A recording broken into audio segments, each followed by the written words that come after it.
After work today, I came home to find an extra pair of men's leather shoes by the door, black, shiny, and in a very old-fashioned style. I stood at the entrance for 3 seconds, took out my phone, and snapped a photo. Then I opened the door. In the living room, my 2 sons were sitting on the sofa watching cartoons. Peppa Pig was jumping in muddy puddles, laughing. Ha ha ha. There was a strange man sitting on the sofa. He looked to be in his early 30s, wearing a dark jacket, his hair combed meticulously into place. But on closer look, the cuffs of his jacket were a little worn, and the collar was slightly misshapen, as if he had worn it for a long time but had carefully ironed it. He sat beside my son, looking so natural that it was as if he were in his own home. My wife, Cecilia, came out of the kitchen, wearing an apron, her hands still wet. She came up to me, bent down, and took my slippers out of the shoe cabinet. Then she set them neatly in place. Ben, you're back. You must be tired from work. Then she straightened up and followed my gaze toward the men on the sofa. Oh, this is Jonathan. She paused. He's a friend I grew up with before I turned 14. He used to be my childhood neighbor. Jonathan stood up. He was half a head shorter than me. He reached out his hand, with an expression on his face that I could not quite understand. It was a little like a drowning man grabbing onto the last piece of driftwood. I shook his hand. His hand was very cold, his knuckles prominent, and his palm had rough calluses. Before he could speak, I said first, "Oh, did you come over so suddenly because something happened?" Before I had even let go of his hand, Jonathan spoke. "Benjamin, I didn't come over suddenly." He looked into my eyes, his voice very steady. "I got in touch with Cecilia a few days ago. I only came over today. All these years, I've never forgotten Cecilia. I've been looking for her. I love her. I hope the 2 of you will divorce, so you can give her to me." Chapter 1. The living room fell silent for a moment. Peppa Pig was still laughing. I turned to look at my wife. "Cece, what's going on?" Cecilia froze where she stood, still clutching the strap of her apron. She opened her mouth, her gaze moving back and forth between Jonathan and me twice. Then she walked over and stood beside me, her tone calming down. "Jonathan, stop talking nonsense. What divorce? Are you out of your mind?" Then she turned to me. "Ben, I didn't know he came here to say this, and I didn't invite him over. He found this place on his own. When I opened the door, I only thought it was an old childhood friend coming to meet me. He hasn't even been inside for 20 minutes. Our security door has an entry log. Ben, you can check it." I looked into her eyes. She did not avoid my gaze. I nodded. But to be honest, in that moment, my heartbeat sped up by a few beats. It was not that I did not trust her. It was just that the words, "I hope the 2 of you will divorce," were like a needle. It did not hurt when it pierced in, but you knew it was there. Jonathan suddenly smiled. That smile made me feel uncomfortable, as if he had already prepared his lines. "Cecilia, don't talk like I'm some outsider. We grew up together when you were 14. Cecilia interrupted him. "Jonathan, wait a moment." She took out her phone, tapped a few times, and handed it to me. On the screen was the app record for our home's door lock. "Door opened, 1803. In other words, 20 minutes ago," she said softly to me. "Ben, look for yourself." I did not take the phone. I only glanced at the time.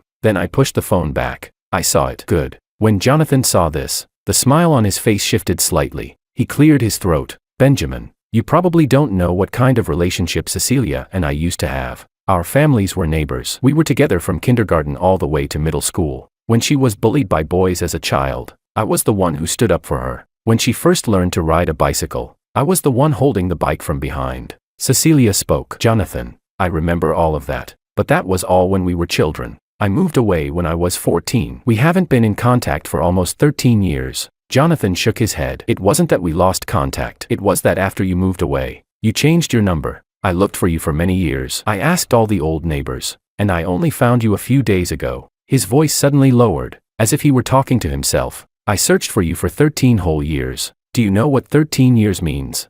When I graduated from middle school at 16, my family fell apart." He paused, and his eyes suddenly turned red. "My dad found another woman. My mom remarried and went to another province. Neither side wanted me, so I lived with my grandmother. My grandmother wasn't in good health. I dropped out of high school before finishing and started working. I carried bricks on construction sites, washed dishes in restaurants, delivered packages, and worked as a food delivery rider. One winter, I had a high fever of 40 degrees Celsius. I lay alone in my rented room, with no one beside me to even pour me a glass of water. At that time, I thought, if only Cecilia were here, she would definitely take care of me. That thought alone kept me going for another year." Chapter 2. The living room fell silent. Cecilia's expression changed slightly. It was not moved or touched, it was something more complicated. carrying a trace of sympathy. But that sympathy felt the same as the feeling I get when I see a stray cat on the street. Not love. Jonathan continued. My grandmother passed away the year before last. In this world, I don't have a single family member left anymore. I thought it was finally time to find you. I went from one old neighbor to another asking about you. I asked dozens of people. In the end, I got your new number from your cousin. Cecilia frowned. How did you find me? Jonathan smiled, and there was an indescribable bitterness in that smile. I spent 2,000 yuan hiring someone to investigate. They used your phone number to trace your approximate location. Then I took a train to this city and searched for the landmark that appeared in your WeChat posts. I wandered around that landmark for 3 days before I finally found your residential complex. Then I waited outside the gate for 2 afternoons before I finally saw you come out to buy groceries. I saw you holding your child's hand, smiling beautifully. You looked even prettier than when you were younger. I didn't go up to you at the time because I was afraid of scaring you. I went back to my hotel and thought about it all night before I finally added you on WeChat. After listening, Cecilia stayed silent for 2 seconds. Then she said, Jonathan, I sympathize with everything you said, but sympathizing with you does not mean I'm going to leave with you. Jonathan shook his head. I don't want your sympathy. I want you to remember what you said before. When you were 14, you said you would marry me when we grew up. The moment those words came out, Cecilia's face instantly turned pale. She subconsciously glanced at me. I kept my expression blank, but inside my pocket, my fingers tightened into a fist. I told myself, stay calm. Listen to what she says. Cecilia took a deep breath. Jonathan, those were words I said when I was 14. You're taking childhood make-believe seriously. Jonathan stepped forward. To me, it was real. For these past 13 years, I've never dated anyone. I've never liked anyone else. When I was working odd jobs, people tried introducing women to me, but I rejected all of them, because the only person in my heart was you. You were the reason I kept living. Then he looked at me again. Benjamin, I know you're doing pretty well for yourself now, but I knew her before you did, and my feelings for her run deeper than yours. I hope you can let us be together. Before I could speak, Cecilia spoke first. Jonathan, stop talking nonsense in front of my husband. I never had any romantic relationship with you. A childhood playmate is just a childhood playmate. The only reason I let you into this house today was because we used to be neighbors. But if you keep talking like this, I'll ask you to leave right now. Jonathan looked at her and slowly shook his head. Cecilia, you've changed a lot. You weren't like this before. Cecilia walked over and stood beside me, her tone very calm. Yes, I changed. I grew up, got married, and became the mother of 2 children. I became an adult. It seems like you still haven't grown up, Jonathan. Jonathan took out his phone from his pocket. He tapped through it a few times and turned the screen toward us. Cecilia, look, these are the messages you sent me 2 days ago. I glanced at the screen. It was a WeChat chat window. The contact name was Dear Cecilia, and the profile picture was indeed hers. But there were only a few messages, and every one of them was polite and distant. Hello, is this Jonathan? Long time no see. I'm living on the east side of the city now. It's not convenient for us to meet. We can talk another time if there's a chance. Take care. That was it. Jonathan swiped the screen, as if he wanted to scroll to something else, but there was nothing after that. After Cecilia looked at it, she laughed. That's it. What exactly is wrong with this? You told me you were my childhood neighbor, so I replied with a few polite messages. What's the problem with that?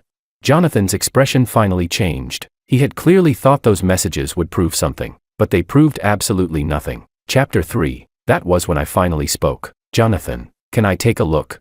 He handed me the phone. I scrolled through the chat history. There really were only those few messages, and the gaps between Cecilia's replies were very long. It was obvious she did not want to continue the conversation. After the final, take care, she never replied again. I handed the phone back to him. So, you want me to divorce my wife over these few messages?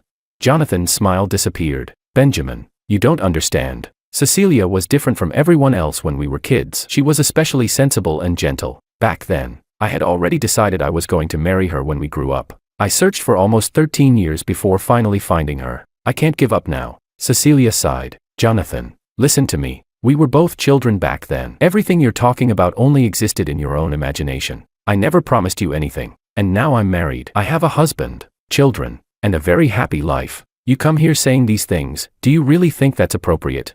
Jonathan lowered his head in silence for a few seconds. Then he looked up again. His eyes were red, and actual tears began falling. Cecilia, I know you probably think I'm acting impulsively, but I'm serious. I don't mind that you have children. I'll treat your kids like my own. I've saved up some money over the years. It's enough to support a family. As long as you're willing, we can start over from the beginning. Cecilia was so exasperated that she laughed. Yes. She was literally laughing out of frustration. She turned to look at me with an expression that was both amused and speechless. Ben, did you hear that?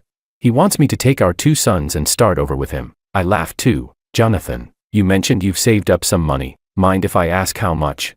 Jonathan hesitated for a moment. A little over 500,000 yuan. I nodded. That's pretty good. Living frugally and saving that much is enough to support a small family. But raising 2 sons, that's probably not enough. And my sons aren't going anywhere with someone else. They already have a father. Jonathan clenched his teeth. Benjamin, don't use money to look down on people. Love can't be measured with money. I spread my hands. I'm not the one using money to pressure anyone. You were the one who brought up your savings first. Beside me. Cecilia could not hold it in anymore and burst out laughing. Jonathan's face darkened. He took a deep breath, as though he had finally made some kind of decision. Cecilia, do you remember the day you moved away?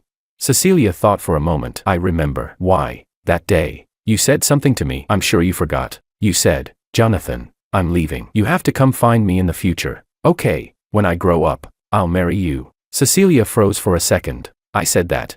You did, and that's why I came. Chapter 4. The living room fell quiet for a while. Cecilia lowered her head and thought for more than 10 seconds before finally looking up again. Jonathan, even if I really did say that, it was still just the innocent words of a little girl. Haven't you ever moved before? When people move away, neighbors always say things like, come visit sometime, or let's stay in touch. But how many people actually mean it? Jonathan shook his head. I don't think it was just politeness. You cried that day. You said you didn't want to leave. Cecilia nodded. Yes, I didn't want to leave. I didn't want to leave that courtyard, that jujube tree, or Grandma Zhang next door, and I didn't want to leave you either. Jonathan's eyes lit up instantly, but Cecilia continued. The problem is, those feelings of not wanting to part weren't all the same. It's like how I miss the toys I had as a child, or the old road I used to walk, or that worn-out school bag. It's not because I loved them, it's because they were part of a period of my life. Jonathan, you were my childhood playmate. You were part of those memories, but you were never my lover. Not once. Jonathan looked as if something had struck him hard. He took a step back and sat down on the sofa again. He stayed silent for a long time. My 2 sons were still watching cartoons. Peppa Pig's family had gone on vacation. I glanced at my wife. Her expression looked calm, but I knew she was already getting impatient. After 5 years of marriage, I could read her micro-expressions perfectly. The way she pressed her lips together, the angle of her raised eyebrows, both were saying the exact same thing. Why is this guy still here? At that moment, Jonathan spoke again. Cecilia, do you think I'm ridiculous? Cecilia did not answer. Her expression remained gentle, but silent. Before I came here, I thought about the possibility that you might already be married, but I didn't expect you to become so. He did not finish the sentence. Cecilia finished it for him. So clear-headed. Jonathan did not deny it. Cecilia sighed softly. Jonathan, it's not that I became clear-headed. I've always been clear-headed. I just didn't show it when I was younger. After I moved away at 14, we never had any contact again. That's normal. A lot of childhood friends drift apart after moving away. The reason you can't let go is because you think it was love, but it wasn't. It was just an obsession. Jonathan looked up at her. How do you know it wasn't? Before Cecilia could answer, I spoke first. Jonathan, let me ask you something. He looked at me. You said you spent almost 13 years searching for Cecilia. How exactly did you search? He froze briefly. I asked old neighbors, one by one. I asked a lot of people. In the end, I got her new number from one of her cousins. I nodded. Then do you know what happened during the 8 years after Cecilia moved away? Jonathan shook his head. She continued through middle school and high school and eventually got into university. She earned scholarships for 2 consecutive years during college. After graduation, she found a job and met me there. We dated for 2 years. We even broke up once in the middle of it before getting back together. Before getting married, we had 3 serious conversations about money, parenting, and personal boundaries. You know absolutely none of that. All you know is the 14-year-old Cecilia, the courtyard, the jujube tree, the little girl who cried whenever she fell down. But you have no idea what she became after her 20s. You don't know what foods she likes or dislikes. You don't know what she's allergic to. You don't know what kind of dreams wake her up in the middle of the night. You don't know how she survived the period when she struggled with postpartum depression. You don't know how many promotions she gave up in order to take care of our 2 children. There are too many things you don't know. The person you love isn't Cecilia. It's a shadow that only exists in your memories. After I finished speaking, Jonathan fell silent. Cecilia said nothing, but quietly reached over and held my hand. Her palm was slightly damp. I knew it was sweat from nervousness. Truthfully, I was nervous too. My palm was sweaty as well. I just made sure she couldn't feel it. Chapter 5. Jonathan stayed silent for about 30 seconds. Then he smiled again. This smile was different from the ones before. The earlier smiles had been deliberate, rehearsed, purposeful. This one looked more like a bitter smile. You're right, Benjamin. I don't know those things, but I can learn them. I can face those things together with her. I can help raise the children together with her. I don't think any of that is a problem. Cecilia let go of my hand. She stepped forward and stood directly in front of Jonathan. Jonathan, do you think that as long as you're willing, don't mind, or can do it, I'm supposed to be overwhelmed with gratitude? Jonathan froze. You just said, I don't mind that you have children. What gives you the right to not mind? They're my children. What exactly do I need your approval for? And you said, I'll treat your children like my own. My children don't need you to treat them like your own. They already have their own father. Everything you said sounds romantic on the surface, but every sentence actually tells me one thing, that you think you're doing me some kind of favor. Jonathan opened and closed his mouth. That's not what I meant. That's exactly what you meant. Cecilia's tone remained calm, but she spoke much faster now. You said you don't mind because you see having children as some kind of flaw or disadvantage, and you think you're generously overlooking it. You said you'd treat them like your own because you think you'd be taking responsibility for me. But did it ever occur to you that, to me, my children are not a disadvantage at all? They are my whole world. I do not need anyone to not mind them. Jonathan's expression finally changed completely. This time, he said nothing. Cecilia continued, Jonathan, you came to my house today and said all these things. Did you ever think about what position that puts me in front of my husband? What kind of woman are you making me out to be? A woman who would abandon her husband and children at any moment for a childhood playmate? Jonathan immediately shook his head. No, that's not what I meant. Then what did you mean? You knew perfectly well that I'm married and have children, and yet you came to my house and said, I hope you get divorced, right in front of my husband. Do you think that's respecting me? You don't respect me at all. The only thing you respect is the version of Cecilia that exists inside your own head. That obedient, gentle 14-year-old girl. But that little girl no longer exists. She grew up. She became an adult woman who gets angry, who refuses to obey people, and who has her own opinions. You don't know this woman. The living room became silent again. My older son walked over and hugged my leg. My younger son was still sitting on the sofa, staring at the adults with wide eyes. Cecilia lowered her head to look at our older son and crouched down to stroke his hair. It's okay, sweetheart. Mommy is just talking with a guest. My older son glanced at Jonathan, then looked at me. Then he tightened his grip around my leg. Even a 5-year-old child could sense that something was wrong. Jonathan's expression changed again. It was no longer that bitter smile from before. Now it looked gloomy. Cecilia, you said I don't respect you. Fine. Then let me speak plainly. When I found you, I also found out a few other things. Your husband Benjamin worked at a state-owned enterprise 10 years ago. Back then, his supervisor's surname was Wu, a woman. This director Wu later went to prison for financial crimes.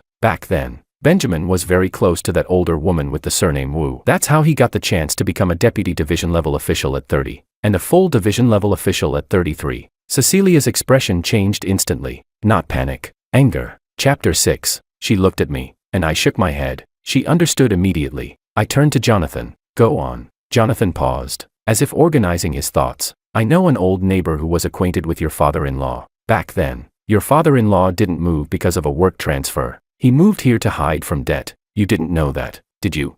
I looked at Jonathan for 2 seconds, then I smiled. But honestly, in that instant, my heart skipped slightly. Not because I believed him. It was because I suddenly remembered something. Before the wedding, my father-in-law once drank with me. After too much alcohol, he had muttered, back then, if we hadn't escaped in time, and then stopped himself. At the time, I did not pay attention to it. Now those words resurfaced in my mind. I told myself, even if it's true, so what?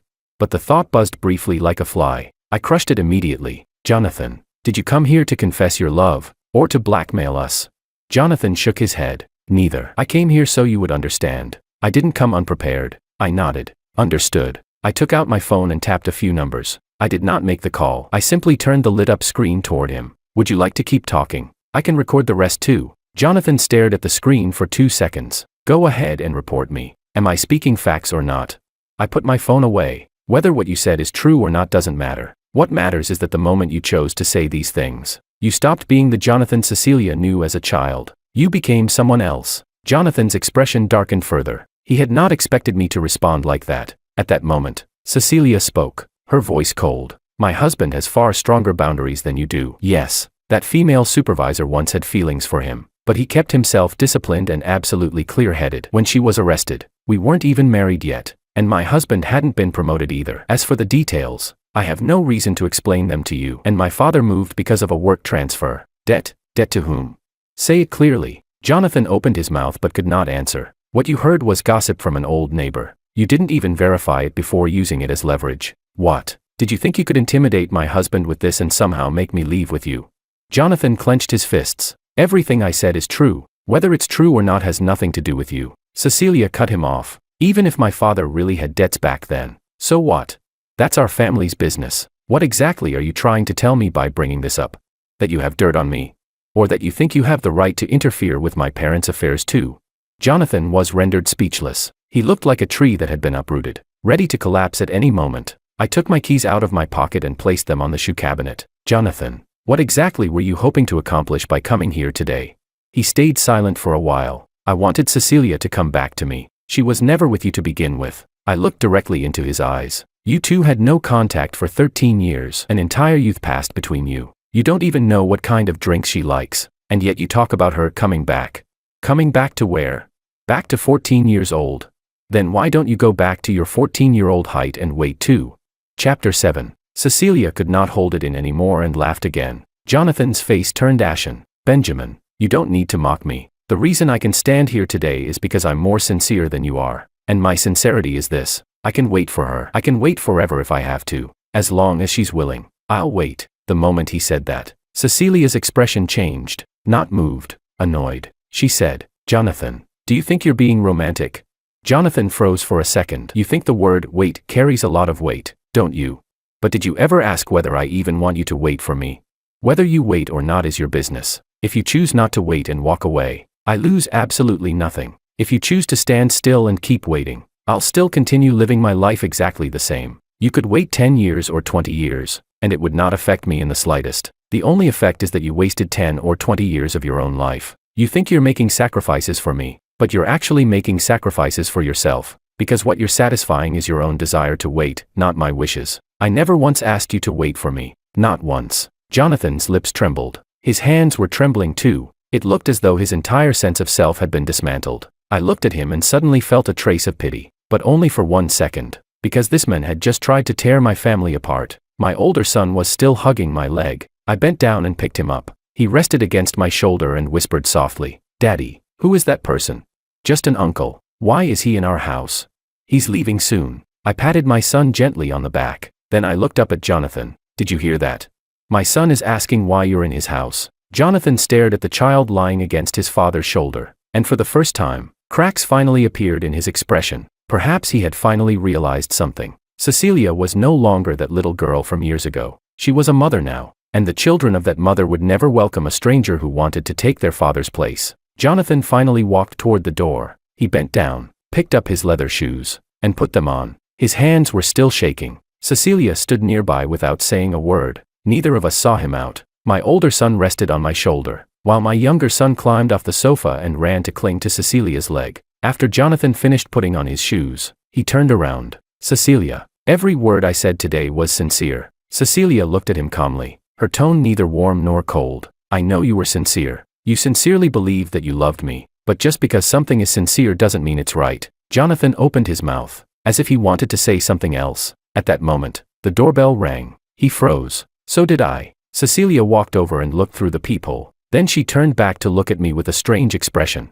Ben, it's the building security guard. He says someone downstairs reported a noise complaint. I laughed softly. I didn't call them. Cecilia laughed too. Neither did I. At the same time, both of us looked toward Jonathan. Jonathan shook his head. I didn't call them either. Cecilia opened the door, and the security guard stood outside. Hello, residents. Someone downstairs complained that your apartment was too noisy, so we came to check. Cecilia stepped aside slightly so the guard could see into the living room. As you can see, our home is very quiet. The children are just watching television. There's no disturbance. The guard glanced around the apartment. Then he looked at Jonathan. He probably sensed that the atmosphere was strange. Maybe there was some misunderstanding. Sorry for bothering you. The guard turned to leave, but Cecilia stopped him. One moment. This gentleman is leaving now. Could you please escort him to the elevator? The guard nodded and looked at Jonathan. Jonathan stood at the doorway, awkwardly trapped between staying and leaving. He looked at Cecilia, then at me. In the end, he said nothing. He simply followed the guard away. Chapter 8. The door closed. Cecilia leaned against it and let out a long breath. I'm exhausted. She pulled out her phone, opened WeChat, found Jonathan's profile picture, blocked him, and deleted him, all in one smooth motion. Then she opened her call history, found the unfamiliar number, and did the same thing. After finishing, she tossed her phone onto the sofa. Ben, dinner's not finished yet. Keep the boys company for a while. I'm going back to cooking. I looked at her. You're not going to explain? She froze for a second. Explain what? How did he find our address? Cecilia thought for a moment. My aunt probably gave him some clues. At first, I didn't know it was him. A stranger added me on WeChat and said he was an old childhood neighbor. So after thinking about it, I accepted. Later he asked me what city I lived in, and I told him. Then he asked which district, but I didn't answer. Still, he probably figured something out from the photos in my WeChat posts. There are night view photos taken outside our apartment window. That landmark building is too recognizable. He probably tracked us down through that. I nodded. All right, go ahead. I'll stay with the boys. Cecilia turned and walked into the kitchen. Our younger son followed behind her like a little shadow. The older one climbed off me and went back to watching television. I sat on the sofa and picked up Cecilia's phone for a look. She really had deleted everything thoroughly. Then I took out my own phone and opened an app. It showed the footage from the camera outside our front door. 18:01, Jonathan appeared outside the apartment. 18:03, Cecilia opened the door, visibly startled when she saw him. Then she stepped aside and let him in. No hug, no handshake, no unnecessary physical contact. Just the normal reaction of someone unexpectedly encountering an old acquaintance. I put my phone away. Truthfully, I did not even need to check, but I checked anyway. Not because I distrusted her, but because I wanted to see how she handled everything from beginning to end. What she said was true, every single word, and she had handled it even more decisively than I expected. I spent around 10 minutes watching cartoons with my sons. Then my phone rang. An unfamiliar number. I answered it. Benjamin, it's me, Jonathan. I paused for a second. How did he even get my number? Go ahead. Jonathan stayed silent on the other end for 3 or 4 seconds. Do you know why Cecilia reacted so strongly? Because she feels guilty. I laughed softly. Keep going. When she was little, she said she liked me more than once. Back then, she used to wait outside every morning so we could walk to school together. She remembers all those things, but she doesn't dare admit them, because if she admits them, she can't justify the life she has now. I looked at the pink cartoon pig on the television screen. Jonathan, how old are you this year? 30. You're 2 years older than Cecilia. Yeah, all right. Then let me ask you something. Do you remember what toy you loved the most when you were 6 years old? He hesitated briefly. Transformers. Do you still like them now?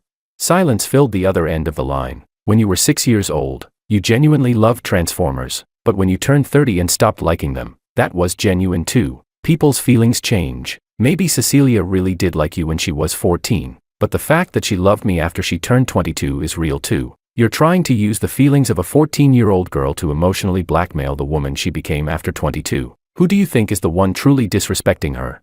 There was no sound from the other side. Jonathan, you came to my house today and said a lot of things, but did you notice something?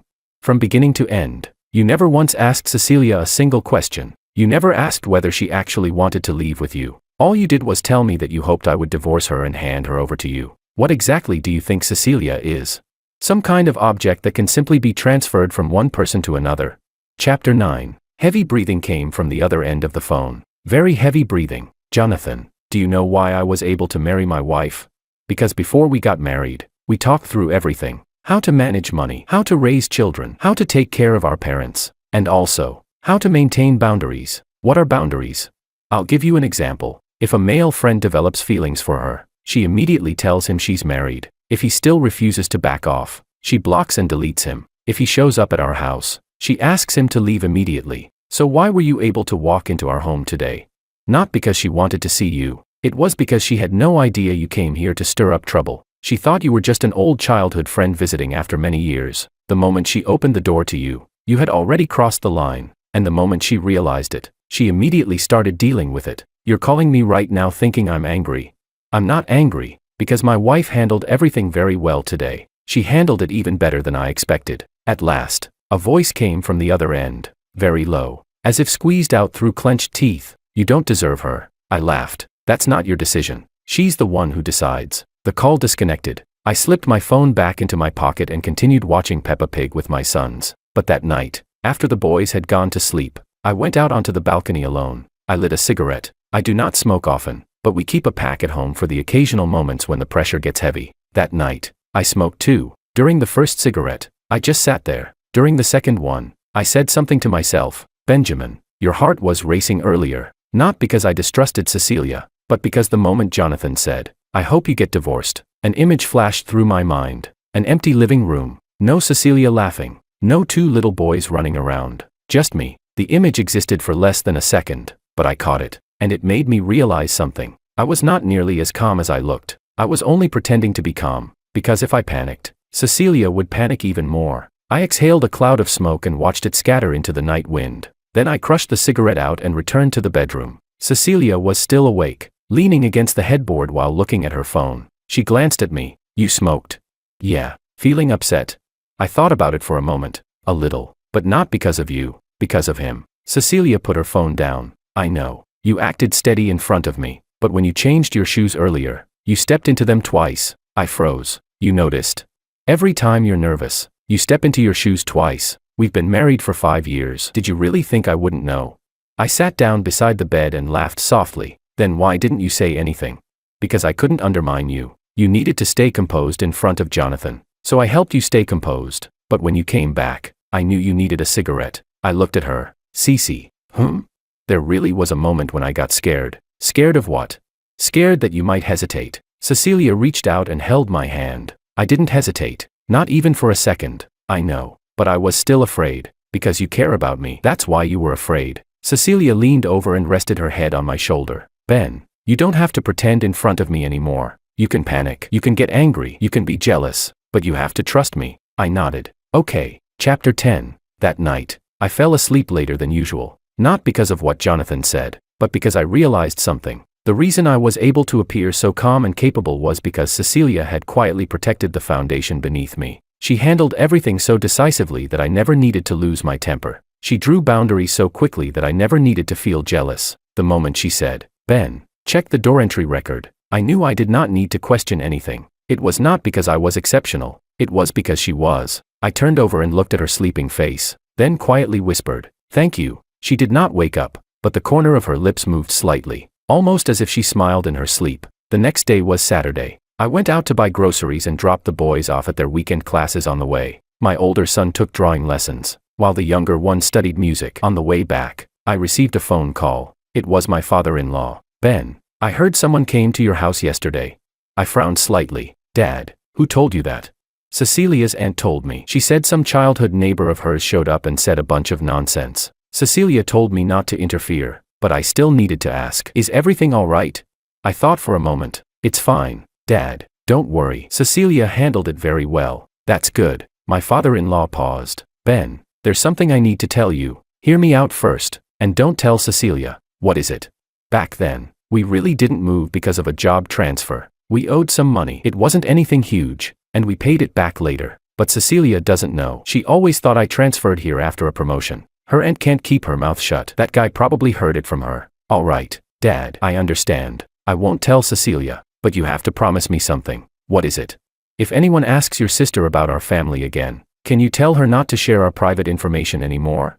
My father-in-law sighed. All right, I'll talk to her. After hanging up, I stood outside the market entrance for about a minute. Then I walked in and bought pork ribs, fish, and vegetables. When I got home, Cecilia was wiping the floor. She wore casual home clothes, her hair tied up, and knee pads strapped over her knees. I changed my shoes and carried the groceries into the kitchen. Your back isn't great. Don't scrub the floor. Wait until I come home next time. Without even lifting her head, she asked, did you buy ribs? Yeah. For soup?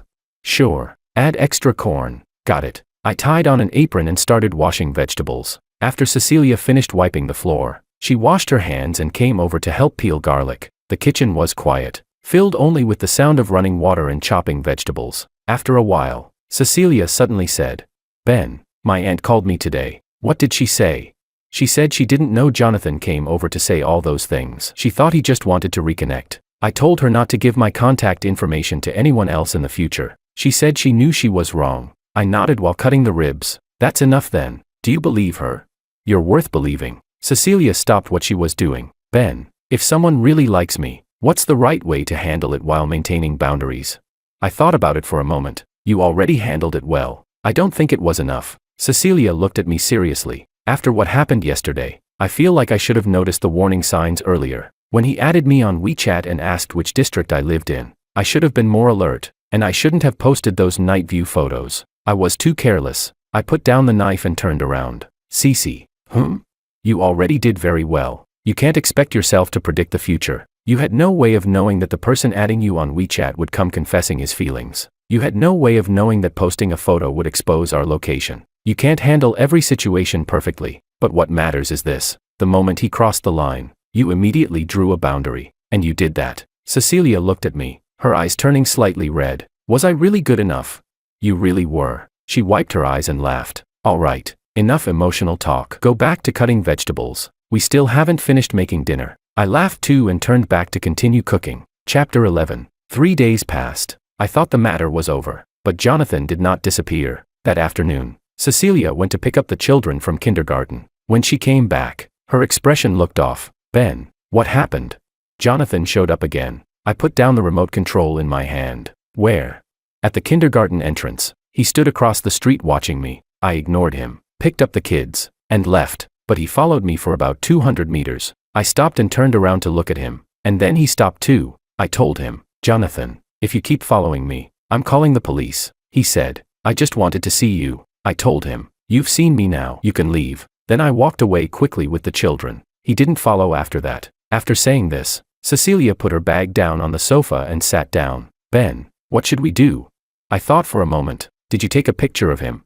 I did. She took out her phone and showed me. Across the road, Jonathan stood beneath a tree. He was still wearing that dark jacket, his hair still meticulously combed, but he had grown noticeably thinner, with dark circles under his eyes, like someone who had not slept for days. I stared at the photo in silence for several seconds. If he shows up again, call the police immediately. Don't talk to him. Don't even look at him. Just call 110. Cecilia nodded. That's what I was thinking too, but I was wondering whether I should change the kindergarten pickup route. No need. I shook my head. If you change it, he'll just find the new one. With people like this, the only solutions are either making him completely give up or letting the police speak to him. Cecilia sighed. You're right. The next day, Jonathan appeared again. This time, he was standing outside the entrance of our residential complex. When Cecilia came home from work, he stood beside the security booth, holding a bouquet of flowers, red roses. The moment Cecilia saw him, she did not stop walking. She headed straight toward the entrance. Jonathan hurried forward 2 steps. Cecilia. The security guard blocked him immediately. Sir, you're not a resident here. You can't enter. Jonathan stood outside the gate, holding the bouquet in his hands. Cecilia, I just want to say one thing. Cecilia stopped and turned back to look at him. Go ahead. I've thought a lot these past few days. You were right. I don't understand who you are now, but I can get to know you. Give me one chance. Let's sit down and have a meal together. Just talk. Just one meal. If after that meal you still think it's impossible, I'll leave immediately. Cecilia looked at him without the slightest ripple in her expression. Jonathan, you don't need to invite me to dinner. I can give you the answer right now. No. Whether it's today, tomorrow, or 10 years from now, the answer will stay the same. I'm already married. I have an excellent husband and lovely children. No one's appearance in my life is going to change that. You should leave. Then she turned and walked away. Jonathan stood there at the gate while the bouquet slowly drooped downward in his hand. The security guard looked at him and said, Sir, you heard her. Time to go. Jonathan stood there for about a minute before finally placing the flowers on top of the security booth counter and leaving. That night, Cecilia told me everything. I said, You handled it very well. She replied, I originally wanted to call the police immediately. Then why didn't you? Because he didn't do anything aggressive. He just stood outside the gate. He didn't force his way in or make a scene. I was worried that even if the police came, they wouldn't be able to do much. I nodded. You're right. But if there's a next time, call the police no matter what. Even if he doesn't act aggressively, at the very least, there should be an official record. Okay. Chapter 12. Another 5 days passed. Jonathan did not appear. I thought he had finally given up, but on the 6th night, I received a text message, an unfamiliar number. Benjamin, I won't give up. You can call the police, curse me, or look down on me, but Cecilia is the only thing I've held onto in this life. Without her, my life has no meaning. I read the message and did not reply. I took a screenshot of the number and saved it. Then I told Cecilia about it. After reading it, Cecilia stayed silent for a long time. Ben, do you think he might do something stupid? You're worried about him. I'm not worried about him. I'm worried that if something happens to him, people will blame us. His relatives and the old neighbors will all say it was my fault. I thought about it for a moment. You're right. That's exactly why we need to contact the police. Not to have him arrested, but to leave an official record, to prove that we never provoked him, threatened him, or did anything excessive. He's the one harassing us. Cecilia nodded. Okay, I'll go to the police station tomorrow. The next day, Cecilia went to the local police station. The officer on duty listened to everything and filed a report. The officer said, at the moment, his behavior doesn't qualify for public security punishment, but we can give him a warning call. Cecilia replied, thank you. That same afternoon, the officer called Jonathan. No one knew what was said, but after that, Jonathan disappeared for 10 days. No text messages, no phone calls, no appearances outside the kindergarten or the apartment complex. I thought the matter was finally over, but on the 11th day, Cecilia's aunt called again. Cece, that Jonathan came to see me again. He came to my house crying his eyes out. He said he misses you so much that he can't bear it anymore. He said if he doesn't see you one last time, he won't be able to keep living. I told him you're already married, but he said he knows that and still can't let go. I felt sorry for him, so I comforted him a little. He said he just wants to see you one last time, apologize face to face, and then leave. After hearing that, Cecilia said, Auntie, you cannot let him contact me anymore. I've already received his apology. There's no need to meet. Tell him that if he keeps trying to contact me, I'll apply for a restraining order, and when that happens, the police won't be looking for me. They'll be looking for him. Her aunt sighed on the other end of the line. Cece, just meet him once. He really looks pitiful. Auntie. Cecilia's voice turned cold. The fact that he's pitiful is not something I caused. It's the result of his own choices. I can't destroy my family just because I feel sorry for him. When you speak up for him, have you ever considered how I feel? If Benjamin misunderstood me, my family could fall apart, and if that happened, who would feel sorry for me? Her aunt fell silent. After a long while, she finally said, all right, I understand now. I won't interfere anymore. After hanging up, Cecilia threw her phone onto the sofa. I'm so angry. My aunt has absolutely no sense of boundaries. She always thinks feeling sorry for someone is the same thing as being kind, but she doesn't realize that pitying someone can sometimes harm yourself, and harm them too. I sat beside her without speaking. Cecilia glanced at me. Why aren't you saying anything? I'm thinking about something. What? Jonathan doesn't have any family left anymore. His grandmother passed away, and his parents abandoned him. For the past 13 years, he hasn't really lived a normal life. He placed all his hope onto you. So when you rejected him, to him it felt like the complete denial of the entire meaning of those 13 years. Cecilia looked at me. Are you feeling sorry for him? I'm not feeling sorry for him. I'm analyzing him. Feeling sorry for him would make us soften, and if we soften, we'll give him hope, and giving him hope will only make him sink deeper. In the end, it would hurt him, and hurt us too, so we cannot pity him. Chapter 13. Cecilia nodded. You think more clearly than I do. No, you act more clearly than I do. I only think about things. You're the one standing on the front line dealing with them. Another week passed. Jonathan did not appear again. I thought he had finally left for good, but one day, while scrolling through her phone, Cecilia suddenly froze. Ben, look at this. She handed me her phone. It was one of Jonathan's social media posts. Wait, hadn't she already blocked and deleted him?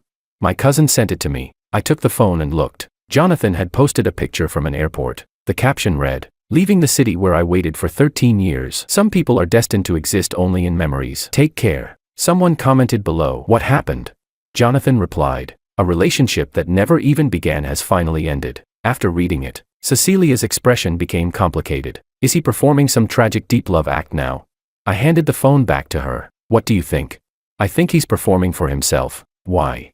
Because if someone had truly let go, they wouldn't post something like this. Real closure happens quietly. When someone posts a dramatic announcement for everyone to see, the hidden message is basically, please ask me what happened so I can tell a long emotional story. Cecilia laughed. That's exactly right. That's why blocking him was necessary. He'll disappear on his own eventually, because his performance of devotion needs an audience. And now he doesn't have one anymore. Cecilia took the phone back. My cousin said she feels sorry for Jonathan. What did you say? I told her that being pitiful isn't a free pass. Just because he's pitiful doesn't mean he gets to destroy my family. I nodded. What did your cousin say? She said I was taking things too seriously, that he was just confessing his feelings. So I told her, try having a man show up at your house and tell your husband to divorce you right in front of you. Then you can decide whether it's serious or not. I laughed. And what did your cousin say after that? She stopped replying. 1 week later, Cecilia and I lay in bed together at night. Both boys were already asleep. The air conditioner was set to 24 degrees, and the blanket covered us up to our chests. Cecilia turned over to face me. Ben, I want to ask you something. Go ahead. If I hadn't handled things properly that day, what would you have done? I thought about it. What level of not handling it properly are we talking about?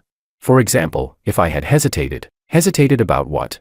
Hesitated over whether I should leave with him. I stayed silent for 3 seconds. If you had hesitated, I would have known. And then we would sit down and talk. Talk about what?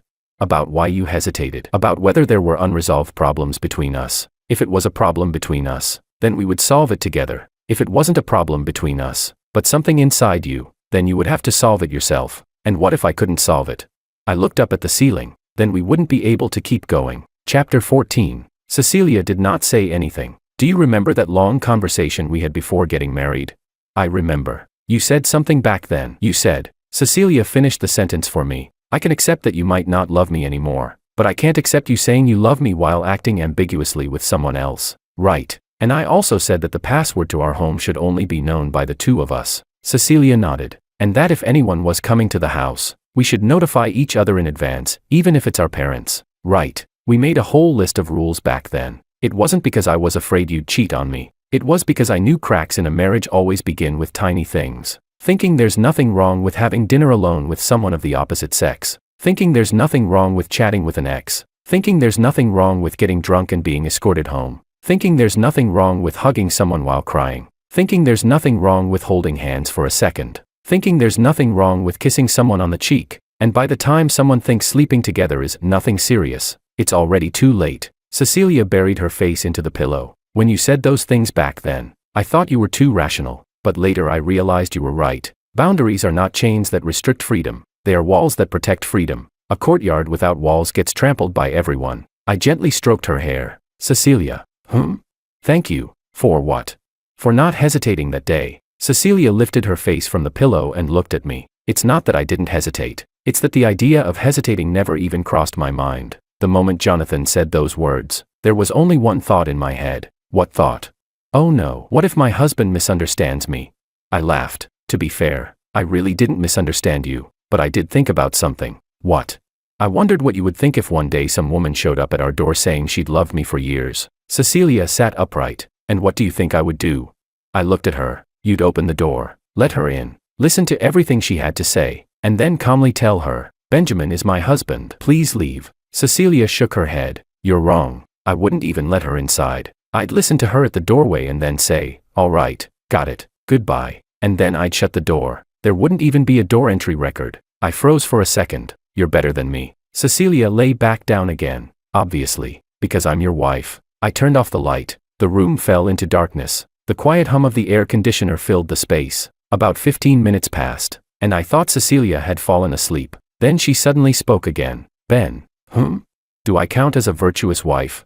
I laughed out loud. Of course, without you holding this family together, how could a country boy like me possibly become a division-level official at 33?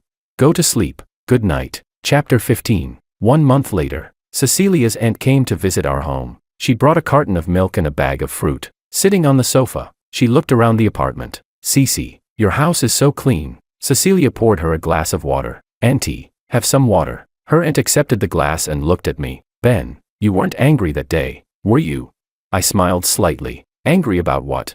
That Jonathan boy. I wasn't the one who introduced him to you. He found his way there himself. He just asked me what city Cece was living in. I didn't give him the exact address. He probably figured the rest out on his own. Cecilia listened quietly from the side without saying anything. Then her aunt went on talking about random gossip from back home. Whose son had gotten married, whose daughter had gotten divorced, whose family had a chubby baby boy. When she was about to leave, she grabbed Cecilia's hand. Cece, let Auntie say one more thing. That Jonathan, he's actually a pitiful child. His parents divorced years ago, and both of them started new families with new children. He was left living with his grandmother the whole time. After his grandmother passed away 2 years ago, he was completely alone. The reason he looked for you was probably because he had no family left and needed some kind of emotional support. After he went back, he became seriously ill. He stayed in the hospital alone for more than 10 days. There wasn't even anyone there to take care of him. Auntie visited him once. He had become so thin he barely looked human anymore. After listening, Cecilia stayed silent for 2 seconds. Auntie, the fact that he's pitiful is not my fault.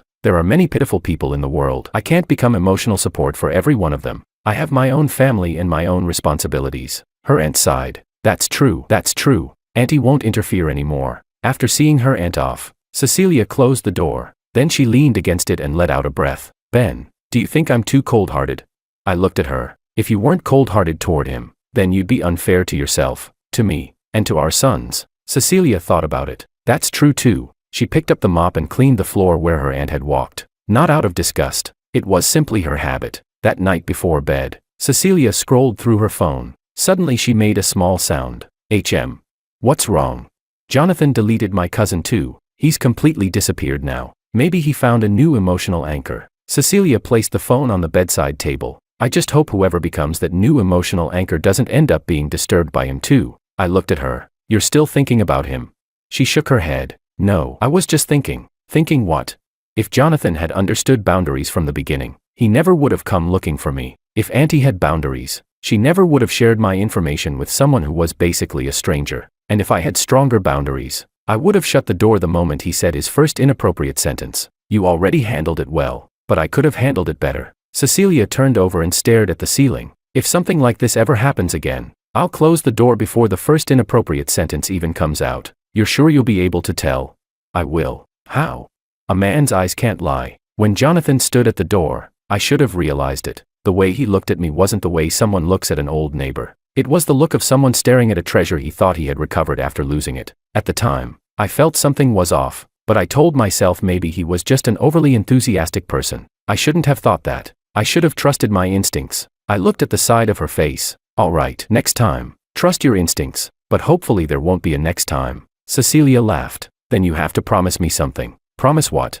That you'll never let any woman who's interested in you into our home. I promise. Not just the house. No adding them on WeChat either. No eating alone together. No talking privately about work unless other co-workers are present. And you have to tell me immediately. I will. And I'll tell you immediately too. Chapter 16. We repeated those words again like a ritual chant. 3 days before our wedding, we had said almost the exact same things. Back then, we sat on the bed in our tiny rented apartment with a blank sheet of paper spread out in front of us. On that sheet, we had written many boundary agreements. Then we signed our names and pressed our fingerprints onto it. That paper is still locked inside a drawer even now. Not because we are afraid the other person will break the agreement, but because it was the first brick of our marriage. The next day, Cecilia took the paper out from the drawer. The once white paper had already yellowed slightly with age. The handwriting on it was mine, written in blue ballpoint pen. Rule 1. The password to the home belongs only to the two of us until the children grow up. No one else may know it. Rule 2. Any friend of the opposite sex visiting the house must be disclosed in advance, and the other person must agree before they are allowed in.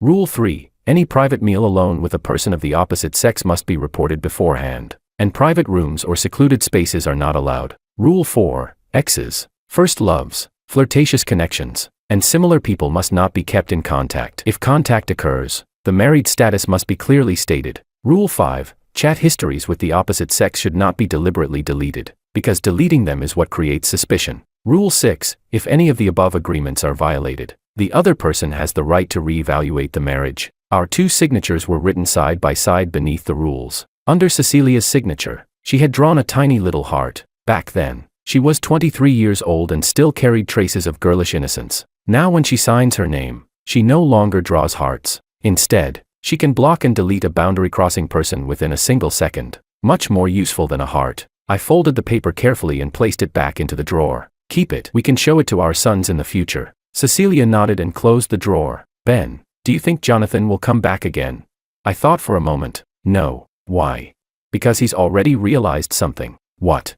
The Cecilia in his memories and the real Cecilia are not the same person. The Cecilia he loved only existed in his memories. When he came looking for you, he was trying to turn memory into reality, but reality slapped him in the face. Now he understands that the real Cecilia is not the person he imagined. Cecilia stayed silent for a while. When you put it that way, I almost feel sorry for him again. You can feel sorry for him, but don't let him know that. Why? Because your sympathy could become hope to him. Even the smallest kindness would be magnified into a sign of love in his mind. With people like that, if you cannot give them everything, then don't give them even a little. Cecilia looked at me. That sounds cruel, but it's true. So now you know what to do. I know. What? Don't pity him. Don't contact him. Don't think about him. Completely delete him from my memory. As quickly as you deleted his chat history. Even faster than that. Chapter 17. 2 months later. Ben. Do you know what today's date is? October 17th. No. I mean, do you know what else today is? I thought for a moment. What? Today is exactly 2 months since the day Jonathan added me on WeChat. My hand paused halfway while pouring tea. You still remember that? Of course I remember. Why? Because that day was the test of my marital boundaries, and I got a perfect score. I laughed. Cecilia walked over and leaned against my shoulder. Ben, do you know what the most important part of boundaries is?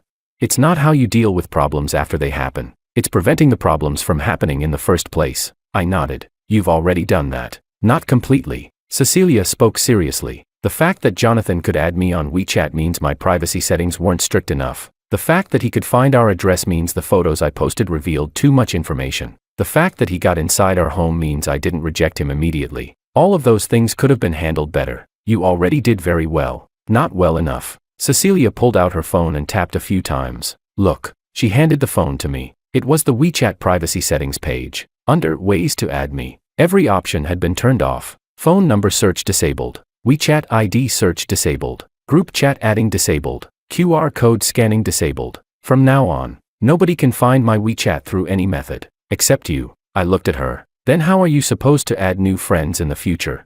I don't need new friends. I already have enough friends. More than enough. One extra person would just feel like wasted energy. I looked into her eyes for 3 seconds. Then I turned around and wrapped my arms around her tightly. Cece.